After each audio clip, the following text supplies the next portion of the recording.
बिस्मिल्लाहिर्रहमानिर्रहीम। मैं हूँ आपकी उर्दू की टीचर। खुश आमदीद करते हैं बुकमान पब्लिकेशंस को, और हम आपके लिए लाए हैं अल्फ़ा सीरीज़ की अबाबिल उर्दू बराए जमात दोम। अस्सलामुअलैकुम, खुश आमदीद करती हूँ आपको अबाबिल उर्दू के आखिरी सबक पढ़ने के लिए, जो कि है सबक नंबर 16, जिसका नाम है आमदरुफ्त के ज़राए। आज हम अपना आखिरी सबक पढ़ेंगे, तो चलिए सबसे पहले हासिलात तौलम पढ़ लेते हैं। इस सबक की तदरीस के बाद आप इस काबिल हो जाएंगे कि आप एक लफ्ज़ की इब्तदाई आवाज़ तब्दील होने पर नए अल्फाज को दुरुस्त तरीके से सुन और बना सकें, सुनकर साथ साथ कहानी या इबारत बुलंद आवाज़ में बोल सकें। किताब, कैलेंडर, जजूल, रेलगाड़ी, जजूल की रेलगाड़ी, बस वगैरह में लिखे हुए सादा पैगामात, हदायत, इश्तहारात पढ़ और समझ सकें। तस्वीर देखकर अशिया के नाम लिख सकें। मुज़क्कर और मोनस इस्मा की आम जमा बना सकें, जैसे घोड़ा से घोड़े। क्या आप जानते हैं ज़मीन पर सफ़र का तेज़ तरीन ज़रिया रेलगाड़ी है। सबसे तेज़ रफ्तार सवारी हवाई जहाज़ है। चलिए अब बारी आती है हमारे सबक के खास अल्फाज पढ़ने की। इंजन, बहरी, टांगे, तजारत, जरिए, बेचैनी। तो आइए आज की रीडिंग शुरू करते हैं।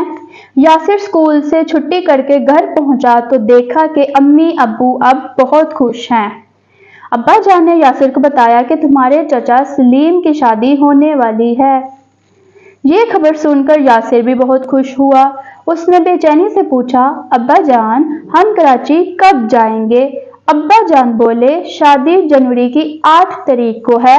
हम 2 तारीख को रेल के जरिए यहाँ से रवाना हो जाएंगे।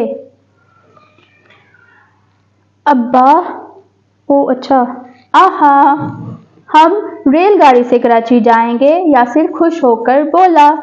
उसने अब तक रेलगाड़ी से सफ़र नहीं किया था।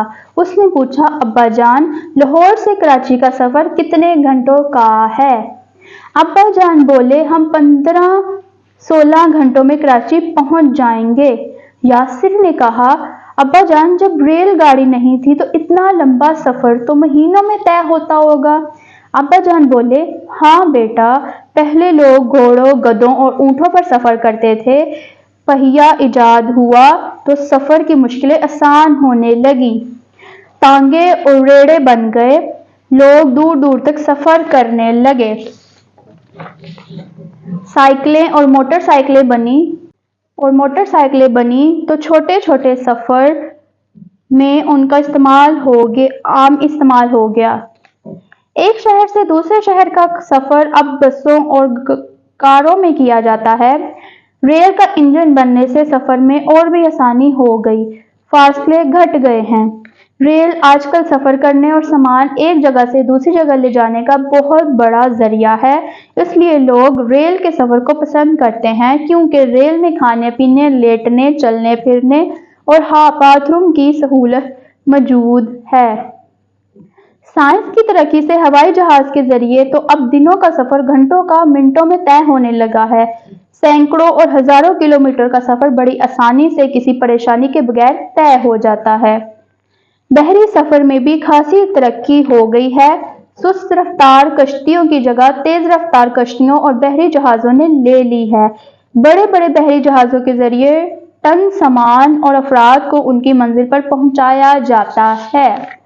तो जी मेरे प्यारे से बच्चों, ये था हमारा आज के सबक की रीडिंग, जो कि था आमदरुफ्त के ज़राए। और आज हमने अपना सबक नंबर 16 मुकम्मल पढ़ लिया है। और सबक नंबर 16 के साथ साथ हमारी आज अबाबिल उर्दू जमात दोम की यहाँ मुकम्मल होती है, जिसको हमने सबक नंबर 1 से लेकर सबक नंबर 16 तक रवानी से पढ़ा। उम्मीद करती हूँ कि आपको इसके सारे बाब की रीडिंग की समझ आसानी से लगी होगी और आपको इनके अल्फाज समझने में आसानी हुई होगी। तो चलिए फिर मिलेंगे अल्फ़ा सीरीज़ की अबाबिल उर्दू बराए जमात दोम के साथ। तब तक के लिए अल्लाह हाफिज़।